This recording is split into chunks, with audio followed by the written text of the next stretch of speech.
académico y el Comité Permanente de Atención Integral en Salud se complace en presentar al neurólogo Leonardo Escalaya, quien presentará la ponencia sobre la fisiopatología de esclerosis múltiple. Esperemos sea de su agrado. Si en caso tuvieran alguna pregunta, me la hacen a mí por chat. Está habilitado solamente para que me puedan hacer a mí las preguntas y yo se las haré al ponente al final, ¿no? Sin más que añadir, le doy el pase, doctor. Ya, ¿qué tal? Buenas tardes, chicos. Bueno, espero que se me escuche bien. Si no se me escucha bien, me dicen nada más. Gracias por la invitación, gracias a la Sociedad de Estudiantes. Ya, para compartir el tema, eh, bueno, que se me ha asignado hoy día, fisiopatología de esclerosis múltiple. Bueno, tengo entendido de que esta es una sesión libre de estudiantes. Nadie los ha obligado en realidad a escuchar esta sesión. Por lo tanto, ya tienen lo más principal, ¿no? Que es la motivación, ¿no? Y bueno, y felicitaciones por tener la motivación de un tema neurológico, ¿no? Entonces, creo que compartimos el mismo gusto por la neurología. Y dentro de la neurología, pues está esta condición, una condición inmunológica. Es un ejemplo de una condición inmunológica, que es la esclerosis múltiple. Ustedes se van a dar cuenta que en neurología uno de los campos que ha avanzado mucho en los últimos años estamos hablando probablemente en los últimos 15 años más o menos, de todas las ramas de la neurología, una de las que más ha progresado es la neuroinmunología, ¿no? Y avanzar significa, bueno, que ha avanzado en cuanto al diagnóstico, ¿ya? Hay unas, bueno, esto va de la mano con el avance también de lo que son las técnicas de imagen, la resonancia principalmente, pero también con las técnicas de diagnóstico, las inmunológicas. Se han detectado una serie de marcadores, una serie de anticuerpos, que muchas enfermedades, condiciones que no tenían nombre y que solamente uno podía tener un diagnóstico probable, ahora pueden tener un diagnóstico definitivo gracias justamente a estos marcadores, ¿no? Y avances con respecto al tratamiento, porque también dentro del arsenal terapéutico, una de las cosas que ha avanzado bastante son los tratamientos inmunomoduladores, ¿no? Entonces, neuroinmunología es un campo amplio. Me parece que hay un grupo de estudiantes que tienen una afinidad por neurología, que están afiliados a la Academia Americana de Neurología, ¿no? Lo cual también quiero felicitar. Si ustedes revisan las revistas principales que son patrocinadas por la Academia Americana de Neurología, la principal es la revista que se llama Neurology, pero ha avanzado tanto la parte inmunológica que ahora hay una revista especialmente para eso, ¿no? Que es justamente la revista de neuroinmunología y neuroinflamación, ¿no? Ahora que está junto y paralelo con la revista oficial que es Neurology, ¿no? Esto como manera de introducción. Yo voy a hablar un tópico de enfermedad neuroinmunológica que es la esclerosis múltiple, ¿no? Que probablemente sea la más estudiada, la más conocida. ¿Ya? A ver, déjenme pasar las diapositivas. Listo. Bueno, ¿cuáles son los objetivos de la charla, ¿no? Entonces, primero conocer el concepto de esclerosis múltiple. Ya. Como empezar un poquito de cero, ¿no? Imagino que hay estudiantes de segundo, tercero, quinto, sexto. Para los mayores le va a ser, probablemente van a escuchar estos términos que ya lo han visto no solamente en las clases, sino probablemente también, bueno, cuando se podía, ¿no? Cuando ustedes ingresaban a los hospitales, a las clínicas, ¿no? Vamos a revisar los factores causales y mecanismos asociados y describir las manifestaciones clínicas, ¿no? O sea, la charla básicamente es de fisiopatología. Entonces, ¿de qué se trata? Bueno, de entender justamente las manifestaciones clínicas, ¿no? ¿Cuáles son los mecanismos, ¿no? Entonces, muchas veces entendiendo los mecanismos, uno puede comprender la clínica, ¿ya? Las manifestaciones clínicas, y también, entonces, por lo tanto, llegar a un diagnóstico, pero también se puede entender, o más o menos se puede inferir cuál sería el tratamiento, ¿no? Entonces, esos van a ser los objetivos de la charla. Entonces, esclerosis múltiple, bueno, ¿a qué se refiere esclerosis múltiple? ¿No? Es una enfermedad, básicamente aquí, el término clave es este término desmielinizante, ¿no?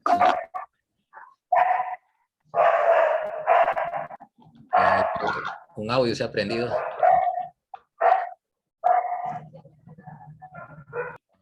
Ya listo, ya ahora sí. Entonces, el término clave es desmielinización, ¿no? Entonces, y es un término que básicamente se ha asociado ya desde los inicios con esclerosis múltiple, ¿no? Entonces, básicamente lo que acá, lo que vamos a observar es una pérdida de la mielina. Entonces, y la mielina justamente es la membrana que rodea el axón, y los axones básicamente son sustancia blanca, ¿no? Entonces, el problema principalmente está en sustancia blanca, principalmente. No quiere decir que exclusivamente sea en sustancia blanca. Entonces, aquí va a haber un daño de la mielina, una desmielinización. Pero ese daño de la mielina puede tener múltiples causas, ¿no? Entonces, la causa que está dañando, o sea, que está comprometiendo la mielina, en este caso, en esclerosis múltiple, básicamente es algo inflamatorio, ¿no? Entonces, esclerosis múltiple es una enfermedad inflamatoria, inmunológica, donde el blanco va a estar en la mielina, inflamación de la mielina. Entonces, por ser una enfermedad inflamatoria, ustedes pueden más o menos inferir cuál va a ser el patrón temporal, ¿no? Una enfermedad vascular, su patrón temporal, acá me refiero con patrón temporal, el inicio y el curso. Entonces, las condiciones vasculares, su inicio básicamente es brusco. Cualquier manifestación clínica brusca, uno sospecha en algo vascular. Pero cuando uno tiene una condición inflamatoria, el patrón temporal, el inicio es gradual. Entonces, las manifestaciones clínicas van a ser graduales, se van a ir instalando con los días, gradual en días, ¿no? Todo lo contrario a una condición neurodegenerativa, ¿no? Las condiciones neurodegenerativas, es decir, cuando hay pérdidas de lo que es neuronas, apoptosis, ¿ya? Por acúmulo de proteínas anormales, esas son las condiciones neurodegenerativas, generalmente el curso temporal, o sea, el patrón temporal, es una progresión en meses, o inclusive a veces más lento, en años, ¿no? Entonces, aquí los síntomas se van a presentar en días, una condición inflamatoria en días, ¿no? Y como se va a inflamar la mielina, acuérdate que la mielina básicamente se encarga, ¿no?, de incrementar la velocidad del impulso, o sea, básicamente transmisión. Entonces, cuando se pierde la mielina, se va a dañar esa transmisión. Entonces, si se daña la transmisión, entonces hay una disminución de la función. Entonces, los síntomas básicamente que vamos a observar son síntomas negativos. Los síntomas neurológicos tú los puedes clasificar de dos formas.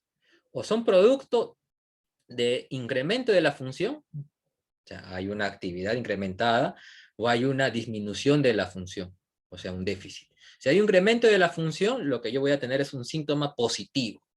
Fotopsias, por ejemplo, ¿ya?, o movimientos, ¿no? Por ejemplo, ¿no?, un movimiento clónico, una crisis. Síntomas positivos. Pero cuando tengo disminución de la función, voy a tener un déficit, o sea, un síntoma negativo, ¿no? Entonces, los síntomas aquí de esclerosis múltiple van a instalarse en días y básicamente van a ser negativos, déficits. ¿Qué déficit? Bueno, dependiendo qué zona se esté inflamando, ¿no? Entonces, ese es el otro punto importante, ¿no? Estos déficits neurológicos se van a producir primero en focos. Es decir, no van a producirse por una inflamación difusa, sino que se van a producir por una inflamación focal.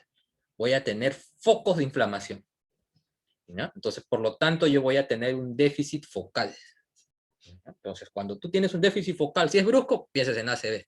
Pero si tienes un déficit focal neurológico que se instala en días, puede ser eso inflamatorio. Podría ser esclerosis múltiple. No necesariamente, porque hay una serie de condiciones inflamatorias, ¿no? ¿Ya? Pero hay una característica de la instalación de estos focos. Estos focos van a tener una diseminación, que es la siguiente palabra clave, diseminación. Es decir, van a estar separados. Y van a estar separados tanto en tiempo como en espacio. O sea, en las dos dimensiones, ¿no?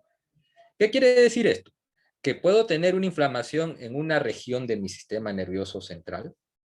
Y el sistema nervioso central, acuérdense que si tú lo separas en tres niveles, simple, significa supratentorial, infratentorial, médula. Entonces puedo tener en un momento un foco que me compromete la región supratentorial y también puedo tener un foco que me compromete, por ejemplo, la médula. O sea, hay una diseminación en espacio, están separados por espacio. Pero no solamente eso, sino que estos focos van a estar diseminados en tiempo. Entonces no se van a presentar de manera concomitante. En algún momento el paciente va a tener un déficit neurológico focal que me orienta a una localización supratentorial. Y como toda condición inflamatoria se instala en días, luego tiene su meseta, y luego tiene los mecanismos que reparan la inflamación. Entonces, tiene la recuperación. Se encuentra bien el paciente y luego en otro momento se produce un nuevo déficit focal, pero que ya no tiene que ver con esta localización supratentorial, sino que ahora tiene que ver con una localización en médula. Y se instala nuevamente de manera gradual en días, ¿no? Entonces hay una diseminación en tiempo, momentos diferentes, pero también en espacio, localizaciones diferentes. Déficit que se instalan en días, cuidado, esclerosis múltiple, ¿no? Ahora, esta condición tiene una distribución geográfica, ¿no? Bien interesante, mira, aquí por ejemplo las zonas rojas son donde hay mayor casos, en las zonas blancas es donde no hay reportes, pero las zonas celestes, azules son donde tienen los casos menores. Entonces, si tú más o menos tratas de ver si hay algún patrón en esta distribución geográfica, en este mapa mundi, vemos de que los países que están aquí en el hemisferio norte tienen más casos, no solamente eso, ¿no? Sino que también Australia. Entonces, ¿qué quiere decir? Los países que están cerca a los polos, cerca a la región polar, ya sea en el norte o en el sur, tienen más casos de esclerosis múltiple, ¿no? Entonces tú podrías decir, bueno, ¿cuál puede ser la razón de esto? Bueno, quizás aquí todos estos, mira, Canadá, Estados Unidos, Europa, los países escandinavos, China, Australia, bueno, ¿qué tienen en común? Bueno, son países desarrollados, ¿no?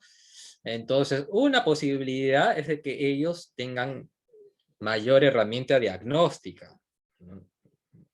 Me refiero a los exámenes auxiliares, no a la parte humana, ¿no? Sino a la parte de las herramientas diagnósticas. Probablemente tengan mayor herramienta diagnóstica, tengan un mejor sistema de salud pública que permite un mejor diagnóstico de esta condición. Sí, podría ser una posibilidad, ¿no?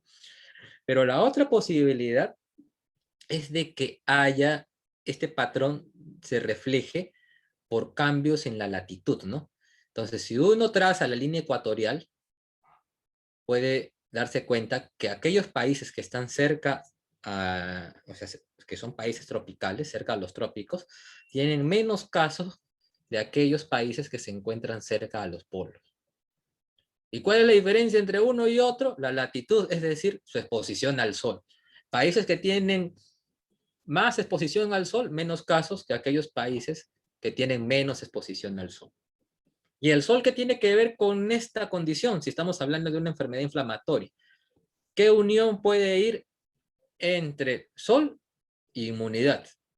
Entonces, uno de los potenciales links, o sea, uno de los potenciales variables que puede estar justamente dando, ¿no?, esta influencia del sol en la inmunidad podría ser la vitamina D, ¿no?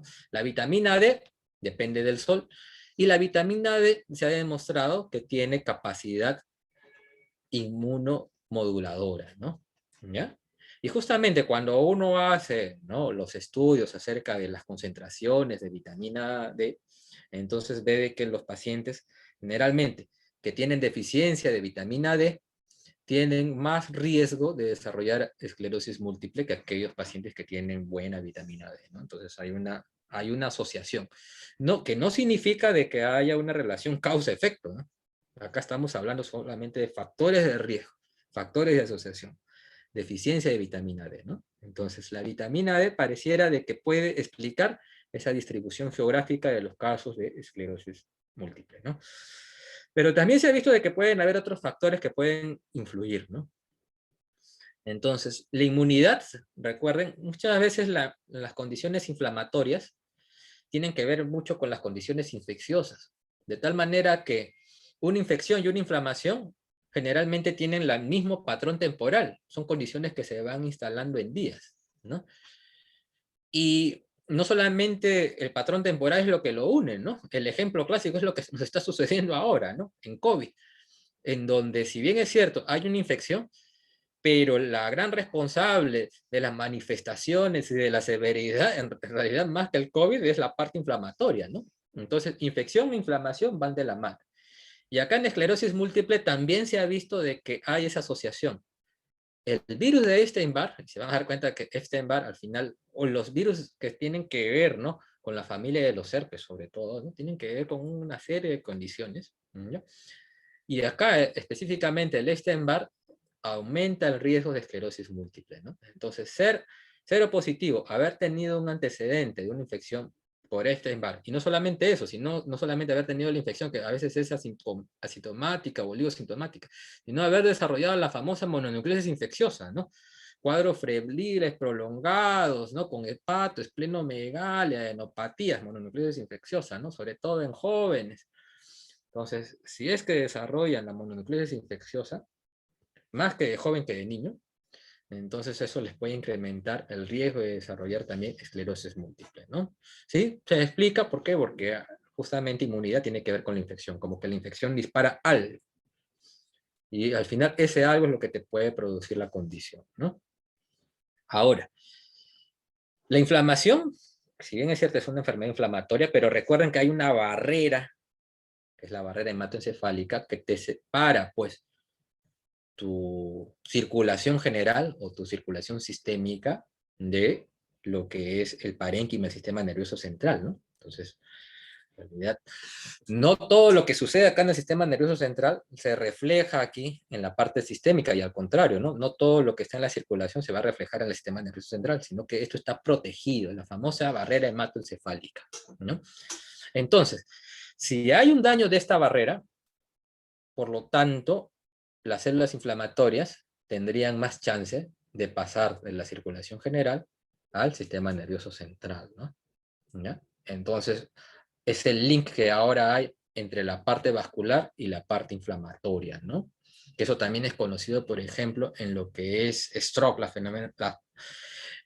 o lo que es ateromatosis, aterosclerosis, ¿no? Entonces, en donde la formación de las placas, no solamente eso depende de tus factores de riesgo vascular, sino que también ahí hay una influencia de lo que es la inflamación, ¿no? Entonces, es una relación de ida y vuelta. Los daños vasculares podrían favorecer un trastorno en la inmunidad, y también la inmunidad también podría favorecerte un problema vascular. Otra vez, un ejemplo actual, el COVID. Pues. En el COVID no solamente hay esta cascada inflamatoria que te puede matar, sino que también hay un daño vascular, y que son justamente estas trombosis o microtrombosis que muchas veces se observan, ¿no? En los pacientes con COVID severo, ¿no?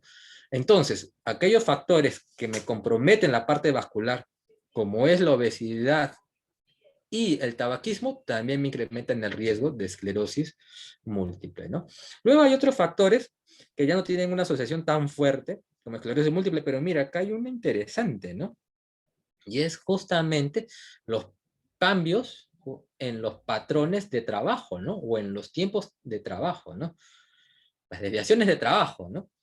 Los trabajos diurnos, después nocturnos, diurno, nocturno, también se ha visto de que puede incrementarte la chance de desarrollar esclerosis múltiple, ¿no? Y uno se dirá, pues, ¿qué tiene que ver esto? ¿No? Y allí el link es el sueño, pues, ¿no? El sueño es importantísimo, pues, ¿no? El sueño tiene una serie de funciones. Una de ellas, por ejemplo, tiene que ver con lo que es consolidación de memoria, ¿ya? O sea, todo lo que, o sea, si esta charla tú la quieres consolidar, entonces procura esta noche dormir bien, ¿no? Porque si duermes bien tienes más chance de consolidar lo que estamos mencionando ahorita. Bueno, si es que te interesa también, ¿no? Ese es el otro factor que te determina qué tan bien se consolida o no. ¿Ya? Pero también el sueño tiene que ver con lo que es la regulación de la inmunidad, pues, ¿no? ¿Ya? Entonces, eso es lo que nos dicen nuestras mamás y nuestras abuelitas, ¿no? Duerme bien, ¿no? Duerme bien si es que quieres estar sano. Y esto se cumple también para lo que es esclerosis múltiple, ¿no? Entonces, esos son los factores que te aumentan el riesgo. Ahora, aumentan el riesgo, pero no significa necesariamente que va a ser la causa, ¿no?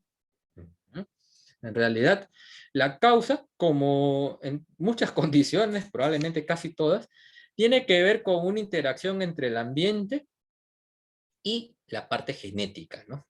Entonces, tiene que haber una predisposición y el ambiente adecuado para que se pueda manifestar la condición, ¿no? O si no, pues, ¿cuántos casos nosotros veríamos en estos países del norte, ¿no? O si no, ¿cuántos casos veríamos en aquellos que están fumando, ¿no? Pero no, no es así, no le sucede a todos. ¿Por qué? Porque debe de haber una condición predisponente. Y aquí tienen que ver los genes. Y hay unos estudios bien claros donde ven de que algunas condiciones que tienen que ver con lo genético, el HLA, por ejemplo, ¿no? Lo que tiene que ver con la presentación de antígenos, ¿ya? En donde si tienes determinado haplotipo, te incrementa el riesgo. Si tienes el otro haplotipo, te reduce el riesgo, ¿no?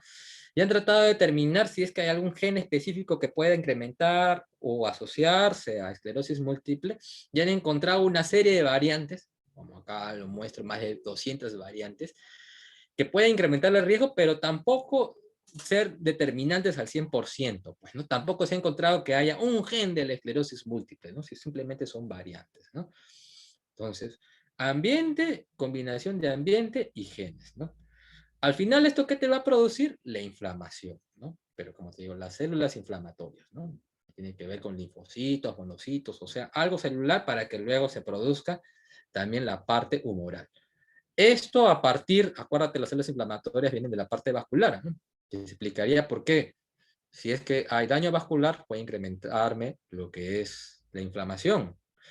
Entonces, al final, ¿esto qué es lo que te va a producir daño? A nivel de la mielina, es decir, en lo que es sustancia blanca, ¿ya? Acá ya puede ser directo o indirectamente a través de las alteraciones de lo que son los astrocitos, ¿no? Pero también, de cierta manera, no solamente me van a comprometer de lo que es la sustancia blanca, es decir, el axón, sino que justamente por influencia de la disregulación de estos astrocitos, que son los que tienen que regularme acá las dendritas, acuérdate de que en la sinapsis, es decir, la comunicación de lo que es el terminal sináptico con las dendritas, ¿ya? Entonces aquí tiene que haber una regulación de los neurotransmisores, porque hay una comunicación química. ¿Quién te regula esos químicos que están en esa sinapsis? Los astrocitos. Justamente el astrocito es lo que te funciona como un buffer, ¿no? Entonces los astrocitos están bien unidos a lo que es los somas más que los axón. Entonces, se produce un daño de lo que es la mielina, pero al parecer también puede haber un compromiso de estos astrocitos y finalmente darte un compromiso también de lo que es el soma. Y el soma está en la sustancia gris. Entonces, por lo tanto, no solamente es una enfermedad de sustancia gris, sino que también es una enfermedad de sustancia blanca, perdón, sino que también es una enfermedad de sustancia gris, ¿no? Se demuestra acá en este grafiquito. No solamente es un compromiso de la sustancia blanca, y recuerden, es un compromiso, una inflamación, pero por focos, no es difuso, o sea, porque si fuera difuso, eso le llamaríamos encefalitis, ¿no? Pero aquí es focal, ¿no? Es un foco que se está inflamando y generalmente es en sustancia blanca. Pero también se puede comprometer lo que es la sustancia gris, ¿no? Entonces, la inflamación también te puede comprometer la sustancia gris. Claro está que los mecanismos van a ser algo distintos. Aquí el compromiso de lo que es la sustancia blanca es un compromiso prácticamente directo por los anticuerpos. Al final, ¿qué es lo que hacen? Entonces, al final te dañan, como aquí, te dañan lo que es la mielina, ¿no? Entonces, se produce una alteración de lo que es la conducción, ¿ya? Un déficit. Pero aquí, en la sustancia gris, en el soma, más que inflamación, lo que sucede acá es que se activan mecanismos apoptóticos. Y al activarse los mecanismos apoptóticos, entonces se va a producir una degeneración. O sea, es un proceso más que se parece a una condición degenerativa más que a una condición inflamatoria, ¿no? Entonces, por lo tanto, y ahora se entiende la esclerosis múltiple que no solamente es una condición inflamatoria de sustancia blanca, sino que también tiene un componente de degeneración. Y eso te compromete más de lo que es la sustancia gris, ¿no? Te compromete más a predominio. Entonces, dependiendo de cuál sea el mecanismo predominante, yo voy a poder tener diferentes fenotipos de esclerosis múltiple, ¿no? ¿Ya? Si es que tengo el compromiso inflamatorio, ¿ya? Como predominio, como principal mecanismo para la condición, entonces yo voy a tener lo clásico que se conoce, ¿no? Déficits que se diseminan en tiempo y en espacio. O sea, voy a tener una manifestación de este tipo, un déficit, hace una meseta, se recupera, luego otra vez Pasa un tiempo, luego nuevamente tengo el déficit, llega una meseta, se recupera, o sea, voy a tener un fenotipo recurrente, remitente, recurrente, remitente. Esa es la esclerosis múltiple recurrente, remitente. Pero si en algún momento se activa este mecanismo neurodegenerativo, empiezan a perderse los somas. Recuerden que las condiciones, los mecanismos neurodegenerativos son más lentos. Entonces yo no voy a tener este patrón que recurre y remite, sino que yo voy a tener un patrón que lentamente empieza a incrementar e incrementar en el tiempo, y a eso se le conoce como un patrón progresivo, ¿no? Entonces son las famosas esclerosis múltiples progresivas. Son aquellas que se van instalando lentamente, lentamente, lentamente en el tiempo, ¿no? Esclerosis múltiple recurrente remitente, predominio inflamatorio, esclerosis múltiple progresiva, principalmente degenerativo, ¿no? Ahora, la que más se conoce es esta parte inflamatoria, pues, ¿no? La que tiene que ver con el recurrente remitente. Entonces, hemos dicho de que son focos, pero estos focos no se presentan, no se distribuyen en el sistema nervioso central al azar, sino que van a predominar en aquellas zonas que son más vulnerables. Y al decir vulnerables son aquellas zonas que van a tener mayor concentración de mielina o que van a tener más exposición a lo que son los cambios inflamatorios, ¿no?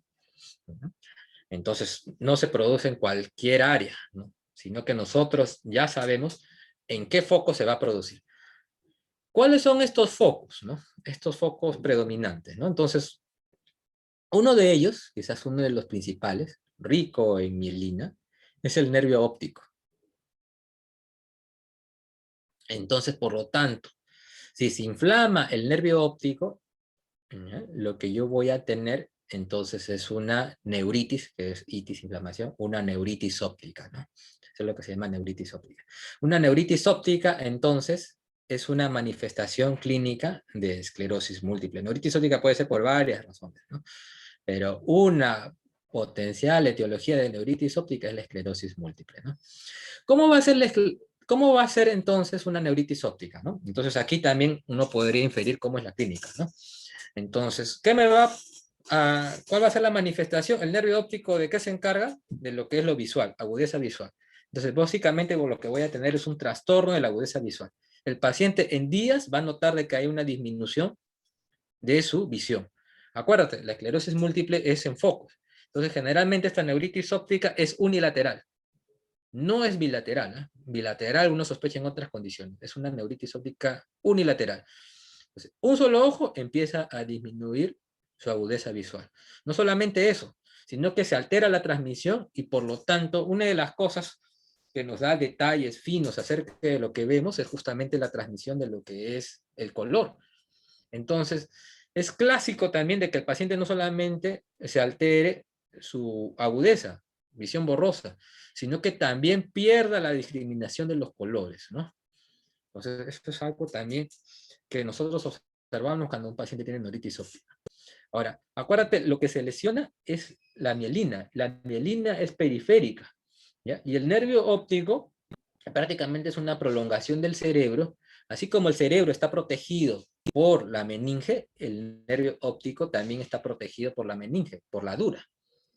El cerebro, el parénquima no duele, pero la dura sí duele. Entonces, cuando se produce la inflamación, entonces esa inflamación puede tocar la dura. Y si yo elongo esa dura, eso va a doler. ¿Ya? Entonces, ustedes recuerdan, por ejemplo, meningitis. Se inflama la meninge. Entonces, si yo elongo la meninge, mi famoso búsqueda de rigidez de nuca, lo elongo, entonces va a producir dolor, ¿no? Estoy flexionando y el paciente bloquea el movimiento porque le produce dolor, la rigidez de nuca. Entonces, aquí también, el paciente cuando hace un cambio en la dirección de su mirada, mueve los ojos, también le va a producir dolor, ¿no? Entonces, es un paciente que disminuye su agudeza visual en un solo ojo y cuando hace los cambios de mirada, le duele. Tú tienes eso en un paciente joven, porque la esclerosis múltiple generalmente es de pacientes jóvenes, se puede ver en los extremos también de la vida, pero generalmente está entre los 20 y los 50 años o 40 años. Ten cuidado, eso podría ser esclerosis múltiple, ¿no? Ahora, lo que se inflama es el propio nervio óptico, ¿no? Entonces, no se inflama en realidad aquí la papila, ¿no? Entonces es el nervio óptico, porque ahí está la mielina, ¿no? Entonces, es una manera también de diferenciarlo. Cuando uno hace el fondo de ojo, cuando uno está haciendo el fondo de ojo, lo que está viendo es la cabeza del nervio óptico. Entonces, muchas veces en estos pacientes con neuritis óptica por esclerosis múltiple, el nervio óptico se ve bien o se ve con un poquito de edema, porque lo que se está inflamando es lo que está detrás de la cabeza. A diferencia de otros cuadros de neuritis óptica, por ejemplo, infecciosa, donde las infecciones acogen más la parte de adelante, la parte de la cabeza. Entonces ahí generalmente vemos un gran edema o hemorragia, ¿no? Entonces, el paciente con esa clínica, disminución de la agudeza, hace dolor con los movimientos oculares, hago el fondo de ojo, la papila, el nervio óptico está bien, o un poquito de edema, cuidado, neuritis óptica. Lo otro que se altera, acuérdate que el nervio óptico funciona como una vía aferente de lo que es el reflejo pupilar, ¿no? El reflejo pupilar, el reflejo de la luz. Entonces la vía aferente es el nervio óptico y la vía eferente es el... ¿Cuál es la vía eferente del reflejo pupilar?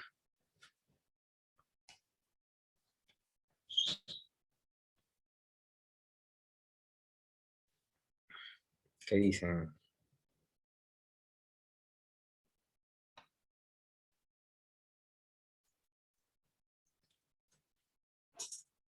El reflejo pupilar, como todo reflejo, tiene un aferente y un eferente. El aferente tiene que ver con nervio óptico. ¿Y el eferente? ¿El oculomotor? Oculomotor, el tercero, llega justamente la fibra parasimpática, ¿no? Que viene del núcleo de Eyer-Westphal, ¿no? Entonces, yo de este reflejo se puede alterar, no por la vía eferente, sino que voy a tener un defecto en la aferencia de este reflejo, ¿no? Y eso es lo que se llama el efecto pupilar aferente, ¿no? Hay una manera bien práctica de evaluarlo. ¿Qué significa eso, no? ¿Ya? Acuérdate que acá está reducida la transmisión, entonces, por lo tanto, ¿por qué? Porque hay afectación de la mielina. De lo que debería de transmitirse el 100% del impulso, del estímulo, se va a transmitir ahora simplemente 50%, 30%. Entonces, el reflejo pupilar depende de la intensidad de la luz, ¿no? Mientras más luz, más respuesta, ¿no? Menos luz, menos respuesta, ¿no? Entonces, en un paciente con una sospecha de neuritis óptica por esclerosis múltiple, uno evalúa el reflejo pupilar. Entonces, en el ojo afectado, ¿qué es lo que voy a tener? Voy a tener un reflejo pupilar disminuido. ¿Por qué? Porque no se está transmitiendo el 100% del estímulo. Entonces mi respuesta va a ser bajita. ¿Ya? Pero en el ojo normal, evalúo el reflejo, ¿ya? Y la respuesta va a ser mucho mayor, ¿no? Ahora, cuando digo mayor o menor, a veces esto es, acuérdate, la pupila como es chiquita. Entonces, probablemente esas diferencias el evaluador no las va a poder notar. Pero lo que sí puede evaluar, lo que puede notar es de que acá hay una respuesta y en el ojo bueno también hay una respuesta. Pero si tú evalúas esto de manera rápida, evalúas acá, el estímulo no se transmite al 100%, 50%, probablemente vas a tener una respuesta en la pupila. Evalúas en el otro, se transmite el 100% de la respuesta, vas a tener respuesta de la pupila. Pero si vuelves a evaluar el ojo alterado, acuérdate, aquí solamente se transmite el 50% del estímulo, ¿ya? Pero ¿qué es lo que pasa? Como lo vuelves a evaluar, tu cerebro acaba de recibir una información, o sea, el mismo estímulo, pero al 100%. Ahora, nuevamente lo estás estimulando, pero lo estás estimulando con el 50% del estímulo. ¿El cerebro qué está interpretando? El estímulo me lo están reduciendo de un 100% a un 50%. ¿Cuál va a ser la respuesta?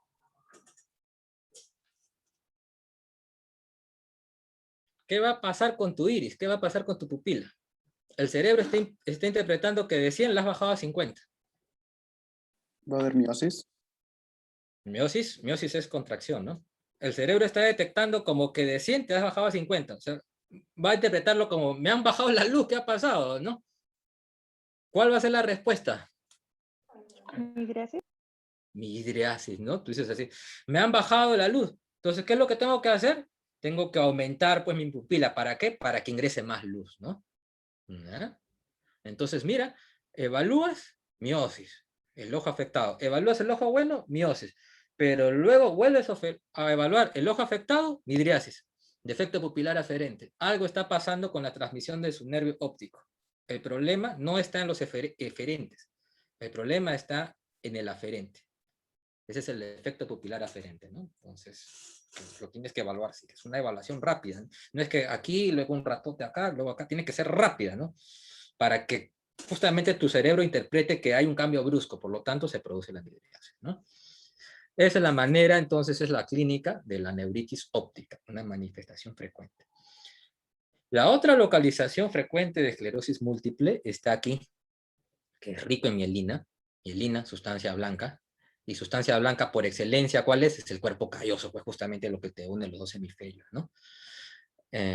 Y acuérdate, la sustancia blanca, bueno, si bien es cierto, va a ser vulnerable a la inflamación, pero la inflamación tiene que llegar por vía sanguínea. Y la vía sanguínea, entonces muchas veces parte de acá el epéndimo, ¿no? Porque epéndimo, porque justamente ahí tiene que estar tapizado justamente los vasos. Entonces, esta zona de sustancia blanca que está cerca al ventrículo, que se llama la zona periventricular, también va a ser bien vulnerable a lo que es los focos inflamatorios de esclerosis múltiple.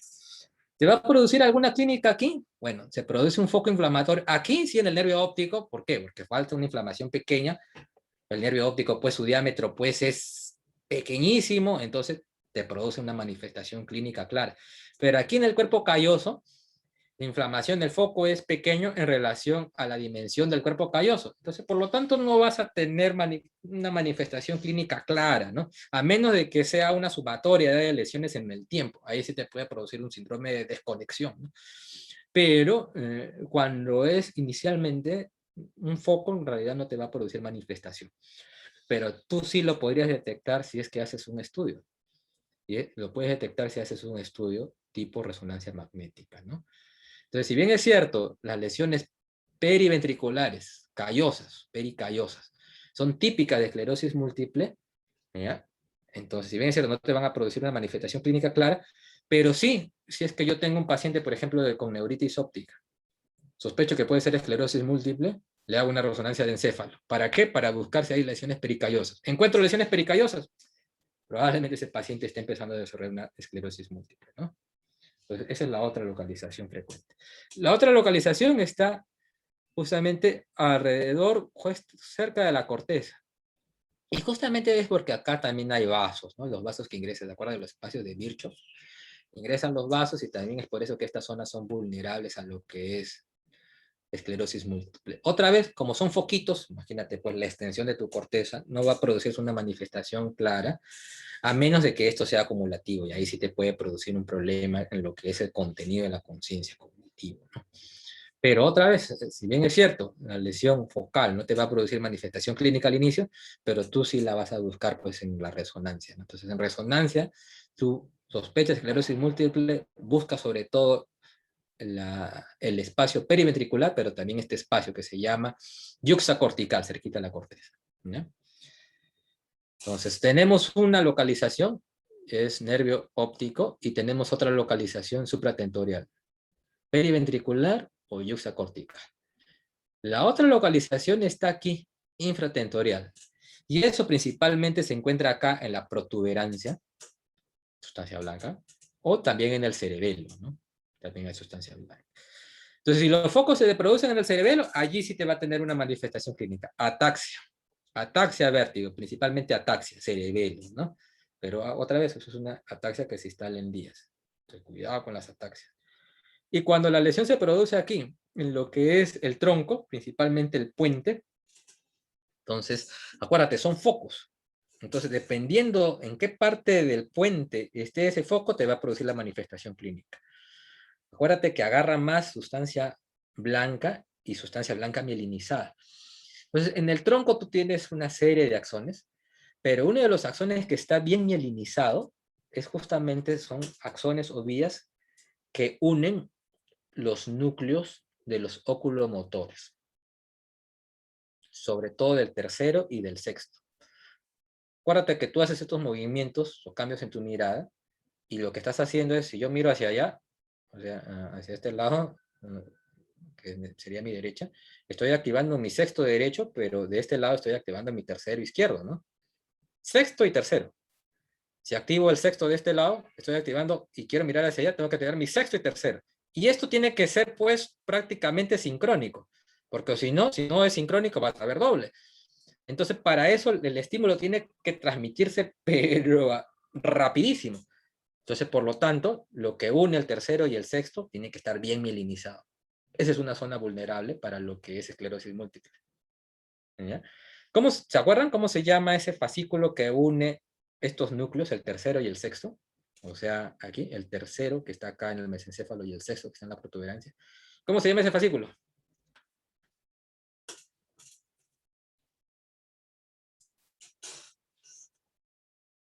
Espera, 6:46, ya. ¿Cómo se llama ese fascículo?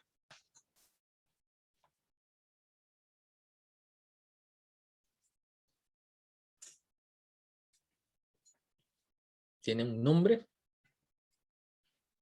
¿Ustedes ya pasaron por estructura y función o todavía? Por neuroanato. Bueno, porque si no han pasado por estructura y función, es entendible. Pero si ya han pasado por estructura y función, entonces ahí sí deberían de responderme, ¿no? Ese fascículo se le llama el fascículo longitudinal medial, ¿no? Famoso fascículo longitudinal medial, que me une justamente los núcleos de estos nervios craneales, tercero y sexto. Allí le gusta, ese es un sitio predilecto de la esclerosis múltiple, allí le gusta inflamar. Entonces, por lo tanto, ¿cuál va a ser la clínica? Ese fascículo, ¿cómo funciona? Va del sexto al tercero, quiere decir que el sexto lleva al tercero. Entonces, si yo quiero mirar hacia allá, si estuviera lesionado el fascículo, el sexto va a activar este ojo, que voy para allá, pero como está lesionado el fascículo, el sexto no me lleva al tercero. El tercero se queda aquí, hace esto. ¿Qué síntoma te va a decir el paciente? Este ojo está para acá y este ojo está para allá. ¿Qué va a pasar? Visión doble, diplope. Diplope. Yo si activo el otro, entonces ¿qué es lo que va a pasar? Igual. Mi sexto lo lleva, pero este, como está lesionado el fascículo, no me lleva al tercero. Diplopia. Pero si quiere mirar al centro del paciente, que eso es otro núcleo que lo coordina, ya no tiene que ver con el fascículo epitelial, el paciente sí lo puede hacer. Mira tu nariz, el paciente lo mira. Mira arriba, mira abajo, lo puede hacer. Entonces, uy, el tercero está bien, pero cuando tiene que mirar a los lados, mira al costado, el sexto sí lo lleva, pero acá no funciona. Dice, ¿qué pasó? El recto interno está dañado. Diplopia. Mira hacia el otro lado, mira hacia el otro lado, pero este no lo lleva. Dice que el recto interno está dañado. Diplopia. Pero luego le dices, a ver, mira tu nariz, y el paciente logra mirar su nariz. Uy, el recto interno está bien. ¿Dónde está la localización? En el fascículo longitudinal medial. Eso se llama oftalmoplegia internuclear bilateral. Cuando tú tienes oftalmoplegia internuclear bilateral, cuidado. Alta chance de que eso sea esclerosis múltiple. Puede ser por otro tipo de lesiones, pero esclerosis múltiple es una chance grande, ¿no? Bueno, hay otras zonas acá también que son vulnerables a esclerosis múltiple, y uno tiene que ver acá con la parte, ese fascículo está en la parte central, y en la parte lateral del tronco, ahí está lo que tiene que ver con los fascículos del trigémino, y los fascículos que tienen que ver con lo que es el octavo, ¿no? El vestibular. Entonces, si se lesionan esos fascículos, el quinto, el trigémino, entonces sensitivo. Pacientes que tienen hipoestesia del rostro, ¿no? Cuidado. No un hormigueo que se me pone duro, ¿no? Que eso es frecuente cuando hay ansiedad, sino que no sienten aquí, no sienten por dentro, una anestesia de una hemicara, que se instala en días. Paciente joven, cuidado, que eso puede ser esclerosis múltiple, ¿no? Ahora, ese es infratentorial. Entonces, mira, tenemos estos espacios, nervio óptico, supratentorial, infratentorial, y el otro localización donde hay bastante mielina es definitivamente en la médula, pues la médula tiene que producirse la transmisión. Y en la médula, principalmente en el cordón posterior. Cordón posterior es la parte más mielinizada de lo que es la médula. Y en el cordón posterior, ¿qué tipo de vías van? Motoras, sensitivas, ¿cuáles? Aquí está, mira, un corte de la médula. Aquí está, mira, el corte de la médula. La inflamación se produce acá, en el cordón posterior. Aquí está, en la resonancia. Corte de médula, la inflamación se produce en el cordón posterior. En un cordón posterior, que nuevamente es focal, o sea, no son los dos, en uno.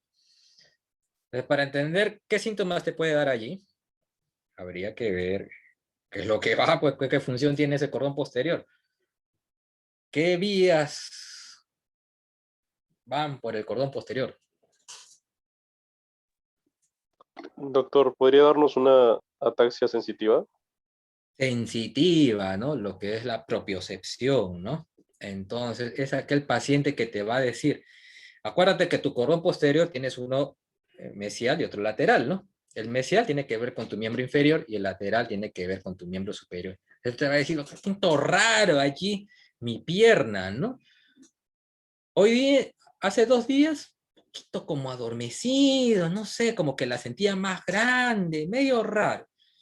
¿Ya? Empezó más o menos en mi pie, en mi pierna, ¿no? Al día siguiente más intenso, ¿no? Y hoy día, ya al tercer día, ya toda mi pierna ya está adormecida. No sé qué me está pasando. Cuidado que se está inflamando. Un paciente joven, instalación en días, sensitivo, cordón posterior, cuidado que puede hacer una inflamación, una crisis, se llama por esclerosis múltiple, ¿no? ¿Ya? O, ahora, si se compromete la parte lateral, ya los síntomas van a estar en el miembro superior, ¿no? Instalación en días también. Los síntomas tienen que durar más de 24 horas, eso sí, para más o menos sospechar de que se trata de esta condición inflamatoria.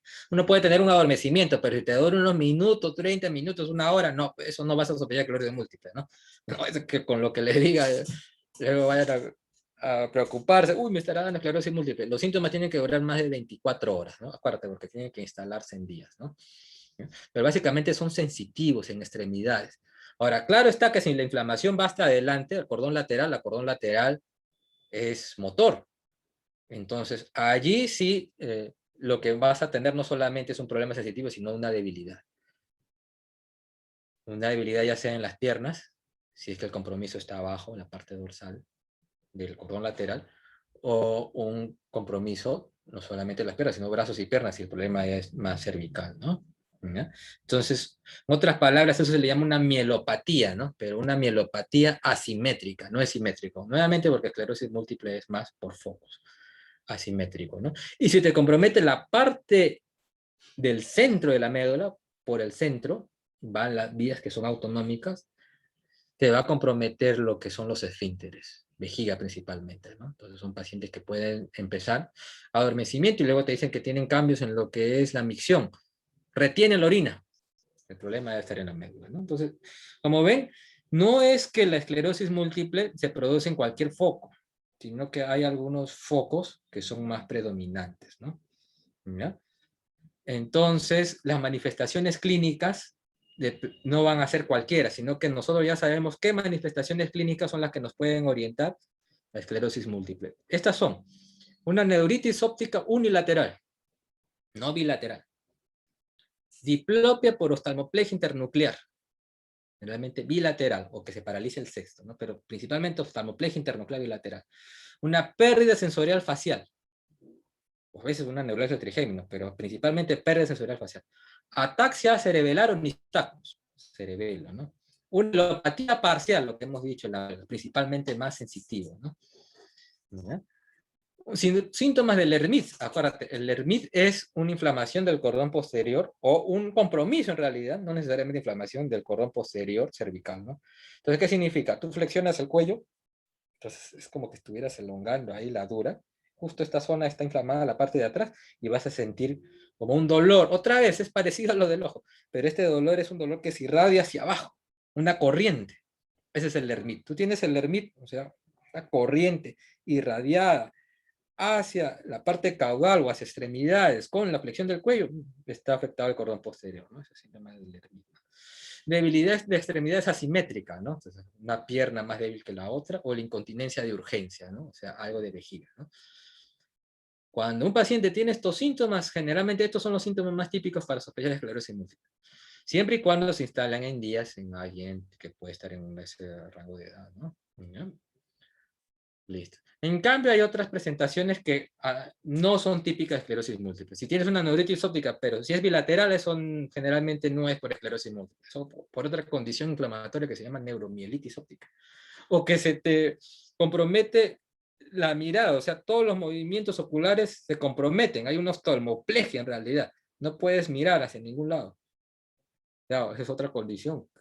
Puede ser una variante Guillain-Barré que se llama el Miller-Fisher, por ejemplo, ¿no? O náusea intratable, vómito, hipo. El centro del vómito está en el área postrema, que está localizado allí, más o menos alrededor del cuarto ventrículo.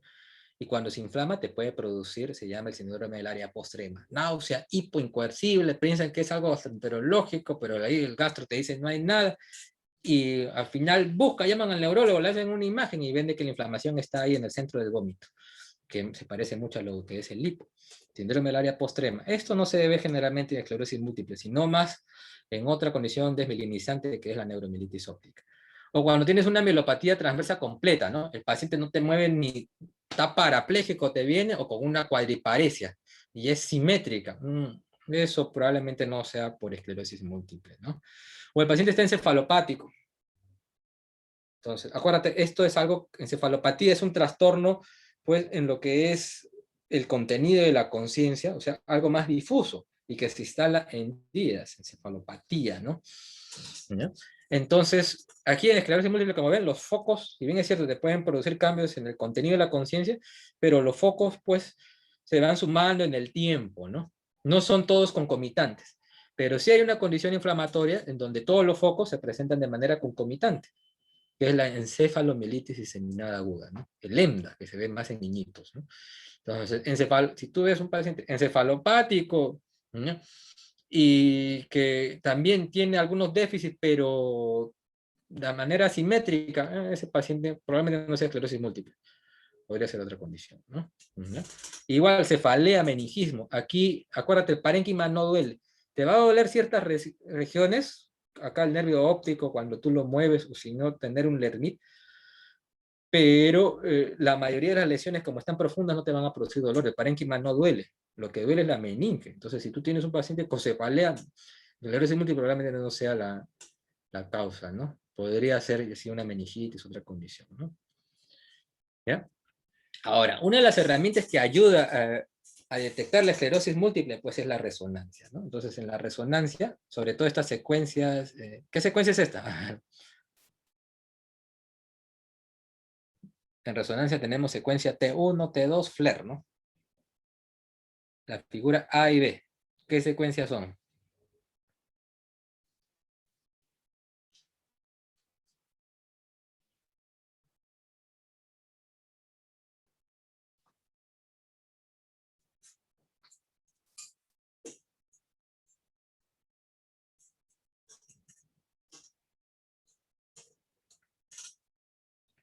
A ver, ¿quiénes están llevando clínica, no?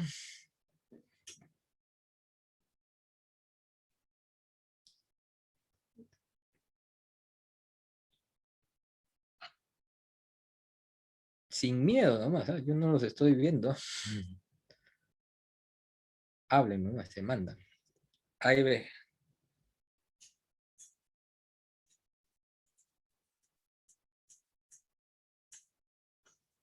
T1, T2 o FLAIR.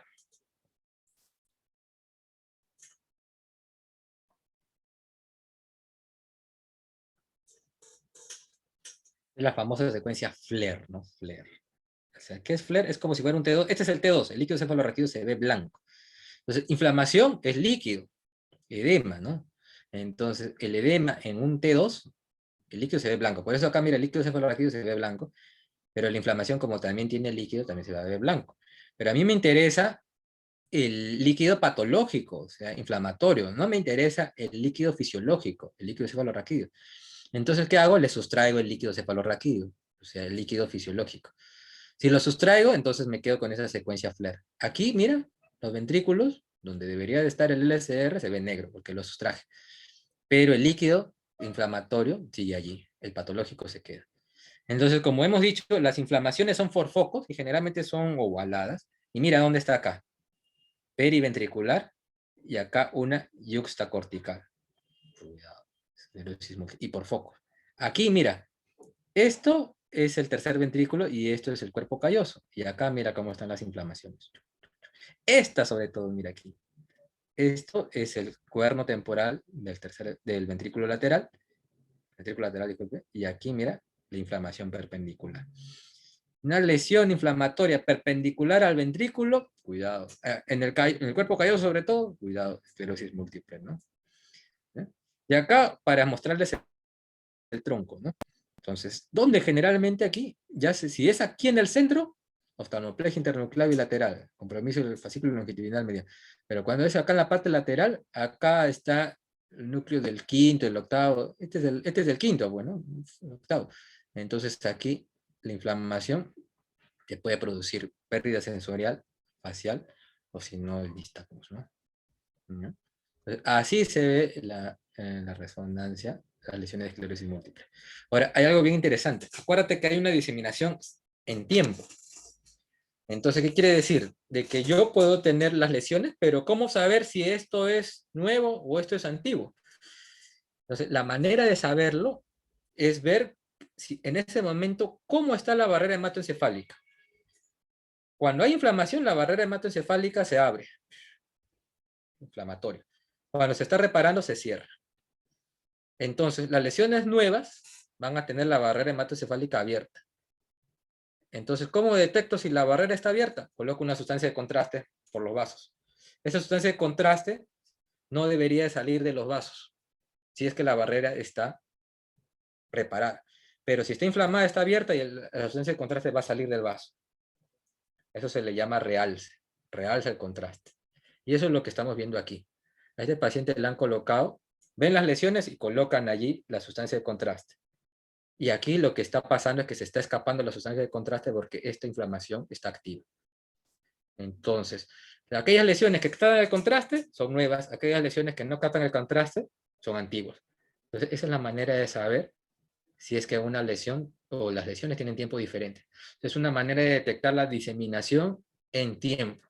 Y si yo veo que están en localizaciones diferentes, una supratentorial, la otra infratentorial, la otra está en la médula, diseminación en espacio. Acuérdate, diseminación en tiempo y espacio es lo que te da el diagnóstico de esclerosis múltiple.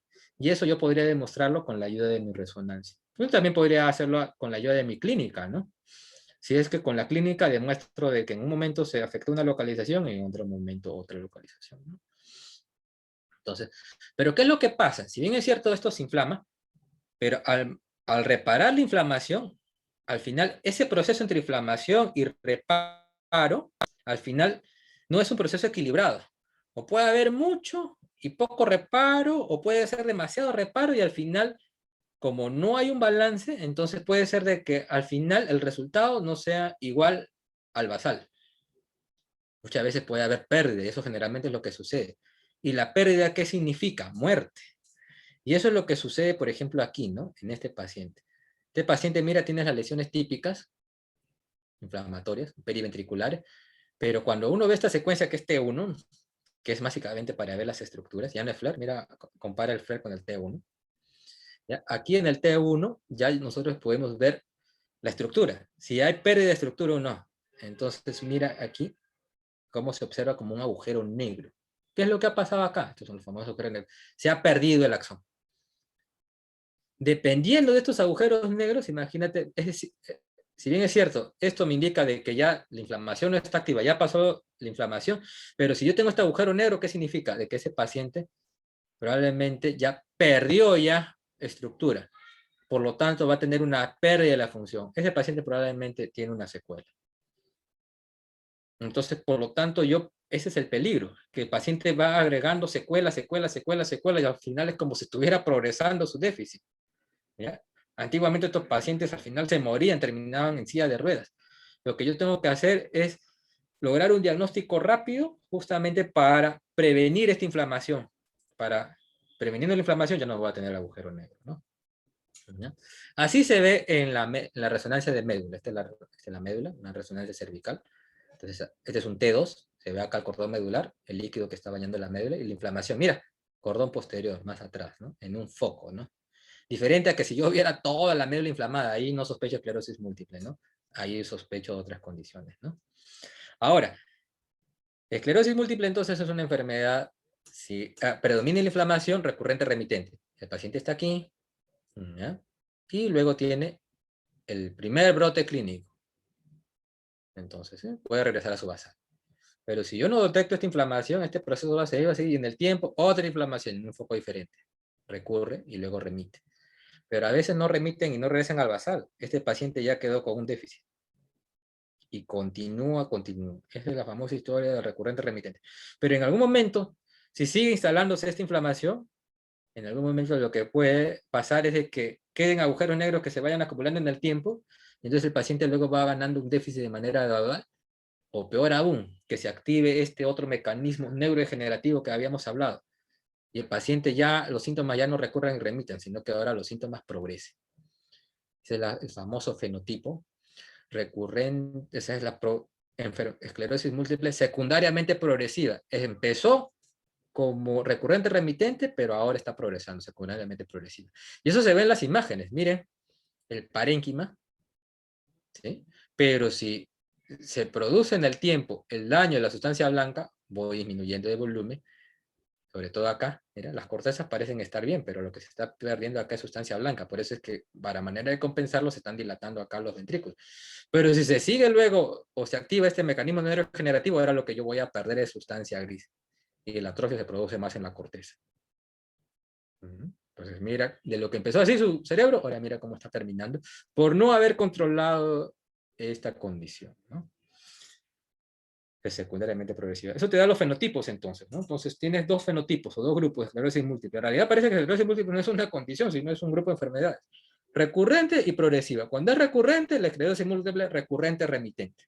Y cuando es progresiva, la esclerosis múltiple primariamente progresiva, secundariamente progresiva. Secundariamente progresiva, primero la inflamación activó el neurodegenerativo. Pero esta primariamente progresiva, que no es tan frecuente, felizmente, desde el inicio empieza como algo degenerativo. ¿Por qué? No se sabe. Es más, hasta pareciera de que esta esclerosis múltiple primariamente progresiva es otra enfermedad en realidad, y que en algún momento quizás se detecte, ¿no? ¿Ya? Pero ahorita está agrupado dentro de esclerosis múltiple. Ahora, esclerosis múltiple pues es un diagnóstico de descarte, pues, ¿no? Tengo la sospecha clínica, las imágenes me ayudan, pero no todo es esclerosis múltiple. No es una enfermedad en realidad frecuente. Entonces yo tendría que descartar otras condiciones que tienen un patrón temporal similar antes de llegar a ese diagnóstico. Porque en esclerosis múltiple, lamentablemente, como hemos visto, como es una combinación de ambiente, de genes, no hay un marcador que me dé el diagnóstico. No es como diabetes, pues que yo digo tal valor, hago mi diagnóstico. Hipotiroidismo, u otras condiciones, ¿no? Por ejemplo, en miastenia, ¿no? Miastenia gravis es una condición inmunológica neurológica, ¿no? Placa neuromuscular. Si tengo el marcador, que es el anticuerpo que va dirigido contra receptores de acetilcolina, hago diagnóstico también, ¿no? Pero aquí no hay un marcador, entonces, por lo tanto, como no hay un marcador, tengo que ser cuidadoso en mi diagnóstico. Entonces, tengo que hacer mi diagnóstico diferencial, ¿no? Con otras enfermedades que no las voy a mencionar acá por cuestiones de tiempo. El diagnóstico diferencial va a depender de qué fenotipo esté. Si es recurrente remitente, con aquellas condiciones que son así, instalación en días, que son generalmente inflamatorias, las que estoy mencionando acá. Todas estas condiciones son inflamatorias. Pero si es la esclerosis múltiple progresiva, ya hago mi diagnóstico diferencial con otras condiciones, pues, ¿no? HTLV1, sobre todo acá en nuestro medio, ¿no? Afecta a la médula, pero de manera progresiva, ¿no? U otro tipo de condiciones, como algunas, pues, que tienen que ver con la parte neurodegenerativa, como estas ataxias, por ejemplo, ¿no? ¿Verdad? No voy a hablar de manejo aquí, porque no es el motivo de la charla. Y para concluir, ¿no? ¿Qué les puedo decir, no? Bueno, esclerosis múltiple comprende déficits neurológicos diseminados en tiempo y espacio. Déficit neurológico focal, pero separados en tiempo y espacio. Si quiero hacer el diagnóstico, tengo que demostrar esta diseminación. Y para eso, pues, uso la clínica, uso resonancia, a veces se utiliza un marcador que se llama las bandas oligoclonales, que después en algún momento se les puede explicar, y se reúnen ciertos criterios que reciben un nombre, ¿no? Se llaman criterios de McDonald's, ¿no? Aquí no es tanto importante que se sepan ese nombre en este momento, ¿no? Básicamente, lo importante es que se entienda cómo es que yo puedo más o menos entender los síntomas, las manifestaciones clínicas de esta condición, que eso es lo que llamamos fisiopatología, ¿no? Factores ambientales y genéticos están implicados y se reconocen manifestaciones clínicas típicas que me permiten el diagnóstico. Claro que son típicas, sí, siempre y cuando yo entienda los mecanismos, y para entender los mecanismos, bueno, debo de partir de la estructura y función también, ¿no? Lo que yo les he hablado, pues, ¿no? Fascículo longitudinal medial, etcétera, ¿no? Todo va unido, pues, ¿no? Listo, muchachos, entonces eso es lo que les quería traer el día de hoy. A ver, justo en una hora, ¿eh? Si hubiera alguna pregunta, a ver, trataré de responderlas. Sí, Gracias. chicos, si hubiera alguna pregunta, me la mandan a mí por chat. Yo se la leo al doctor. Mientras van formulando sus preguntas, voy a pasar un link que es para que llenen el form de certificado que se les dará para ponencia. Y bueno, si lo llenan, eso será todo. Si tienen alguna pregunta, lo pueden hacer.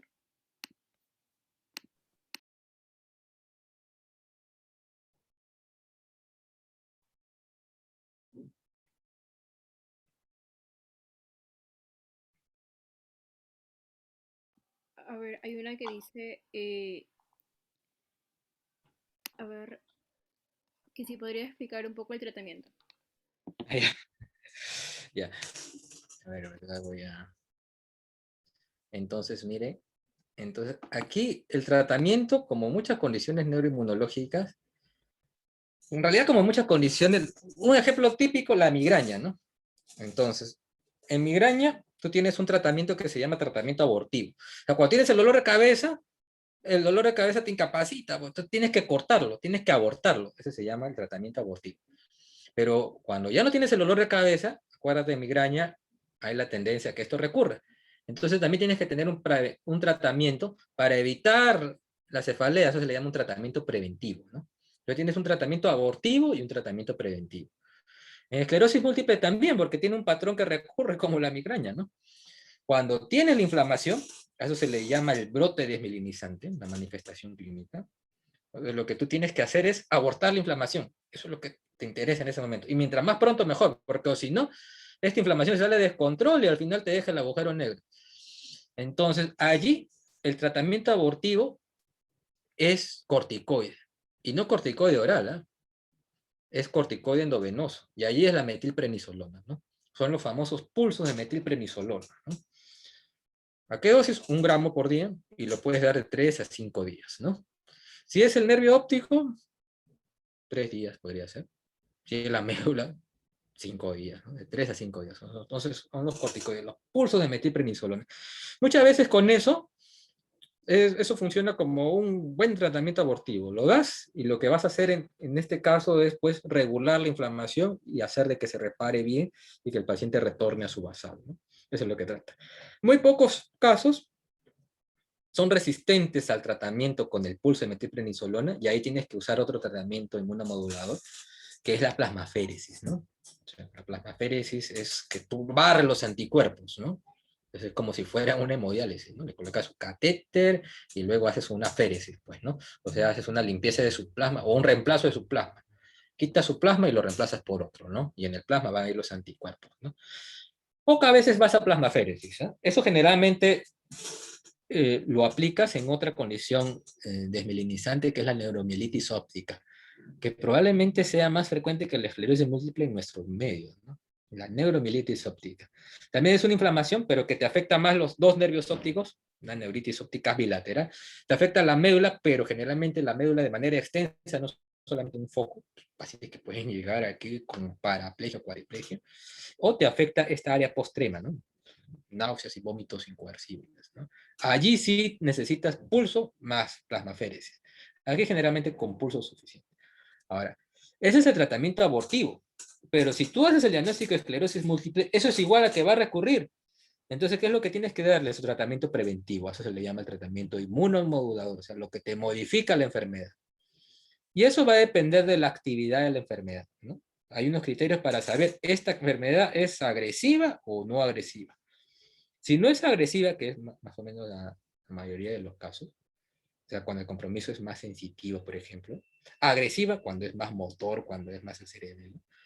Pero cuando es más sensitiva, no es tan agresiva, entonces ahí puedes usar inmunomoduladores, los clásicos, pues los interferones, ¿ya?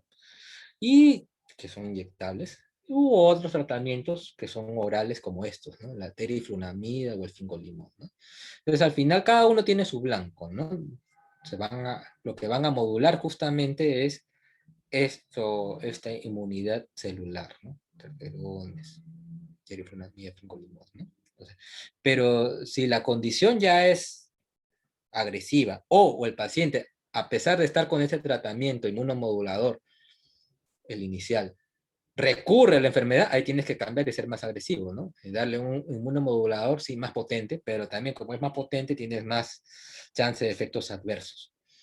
Entonces, muchas veces tu inmunidad, al final lo que hace es, los virus están por todos lados, ¿no? Entonces, hay virus que están ahí latentes, pero están bloqueados gracias a nuestra inmunidad, ¿no? Entonces, uno de ellos es el virus JC, ¿no? ¿Ya? Es un virus que cuando baja la inmunidad se activa y este virus JC te va a producir un daño de lo que es tu sustancia blanca, de a poquitos, que es y que es progresivo, es una condición que se llama leucoencefalopatía multifocal progresiva, pues, ¿no? El LMP. Se ve, por ejemplo, inicialmente se veía clásicamente los pacientes con VIH. VIH empezaban a tener un deterioro cognitivo, empezaban a demenciarse. ¿Qué es lo que estaba pasando? Este virus se había activado y estaba dañando ahí su sustancia blanca. Entonces, es como que lo desconectaba al paciente. Pero esto también se ve cuando uno usa estos tratamientos agresivos. Entonces, estos tratamientos agresivos que son anticuerpos monoclonales, ¿ya? Antes de darlo, primero que el paciente o tiene una esclerosis múltiple progresiva o ha fallado el tratamiento esto para una esclerosis múltiple leve. Lo otro, tú buscas si es que tiene este virus JC. Lo buscas. Entonces, si es el virus, no tiene el virus JC, es negativo, entonces puedes darle, te puedes mandarte con esos tratamientos, como el natalizumab, por ejemplo, ¿no? Un anticuerpo monoclonal potente, ¿no? Pero tienes que tener cuidado. Tienes que descartar el virus JC. Pero si tiene el virus JC, ya tienes que usar otro, ¿no? Alemtuzumab, por ejemplo, que es otro anticuerpo monoclonal, ¿no? Estos son los más conocidos, pero como te digo, en neuroinmuno, prácticamente aquí cada año sale uno o dos tratamientos nuevos, ¿no? Entonces ahora hay una serie de tratamientos adicionales, pero que generalmente los dividimos así, ¿ya? Si la enfermedad es agresiva o no agresiva. Acuérdate, esto es para prevenir. Esclerosis múltiple es igual a darle este tratamiento para prevenir. Y cuando tiene la crisis, o sea, la inflamación, darle tratamiento abortivo, ¿no? Entonces, básicamente este es el tratamiento de esclerosis múltiple. Ahora, no solamente eso es el tratamiento, también lo que recomiendas al paciente es de que no tenga o disminuya sus factores de riesgo vasculares, pues, ¿no? Entonces, estos pacientes, porque acuérdate, factor vascular incrementa el riesgo, te altera la inmunidad. Entonces, tienes que recomendar que el paciente no fume, que su presión esté bien controlada, que tenga una dieta saludable, que disminuya su consumo de sal, ¿no? Si tiene vitamina D baja, le repones la vitamina D como un complemento, ¿no? En otras palabras, que lleve una vida sana, pues, ¿no? ¿Ya? No todos son fármacos, acuérdate. Nunca te vayas a olvidar de los estilos de vida saludables. A ver, oye, cuando dice si existe alguna aplicación neuroquirúrgica. Neuroquirúrgica, claro, aquí, acuérdate que principalmente acá estamos hablando de inflamación, ¿no? ¿Ya? Entonces, en realidad, algo quirúrgico en esclerosis múltiple, en realidad no hay, ¿ah? Porque generalmente tú lo que atacas es la inflamación, que es algo que está allí activo, depende de los vasos, ¿no? ¿Ya? Lo que sí, eh, podrías tener otro tipo de terapias, claro, que es una terapia ya dirigida a los síntomas, o sea, ya no al mecanismo, sino a los síntomas, es aquellos pacientes que tienen un acúmulo de estos agujeros negros. Al final el agujero negro te van a lesionar la vía piramidal, sobre todo si es que estuvieran en médula, y al lesionarte la vía piramidal, entonces un signo de primera motoneurona es justamente la espasticidad. Entonces son pacientes que con el tiempo van teniendo espasticidad, se vuelven espásticos. Entonces, si bien es cierto, ¿no? Tú lo tienes con tu tratamiento inmunomodulador, pero esta espasticidad ya es la secuela, ¿ya? Es el daño residual. Eso no se va a modificar con el tratamiento inmunomodulador. Entonces ahí tienes que usar otro tipo de terapias como los antiespasmódicos, ¿no? Baclofeno, por ejemplo, ¿no? O si no, el Botox, vas aplicando el Botox, ¿no? Ahora, inclusive, un derivado del cannabis también se puede dar para lo que es espasticidad, ¿no? Está aprobado también, ¿no? De mejor espasticidad. Ahora, si el paciente, por ejemplo, ¿no? Se compromete sus vías sensitivas, entonces son pacientes que muchas veces tienen dolor. El Lermit, por ejemplo, también puedes darle tratamientos neuroinmunomoduladores para eso, para lo que es el dolor. Ajá. O si tienen un compromiso cognitivo, ¿no? Se afecta, por ejemplo, áreas que tienen que ver o redes que tienen que ver con el afecto, con la cognición, también puedes dar fármacos con respecto a eso, ¿no? Entonces, es una manera de trabajar con los síntomas, ¿no? ¿Ya? Entonces, eso es lo que podría responder, ¿ah? ¿Algún tratamiento quirúrgico específico que se pueda usar en esclerosis múltiple? En realidad, otro no conozco, ¿no? Creo que no, ¿ah? No tendría alguna aplicación en este caso. Ok, doctor. Muy bien, entonces, ya no hay más preguntas. Parece que quedó todo claro. Muchas gracias por la ponencia, ha estado muy interesante. También gracias por aceptar la invitación. Ah, Eh, gracias a ustedes, gracias a ustedes. Con gusto para una próxima charla, cuando quieran. sí, justo eso le decía, sí. Esperemos que esté disponible para la ponencia. Entonces, eso sería todo. Ya se pueden retirar y bueno, esperemos que también les haya gustado de la ponencia. Listo, cuídense mucho. Cuídense mucho. Hasta luego.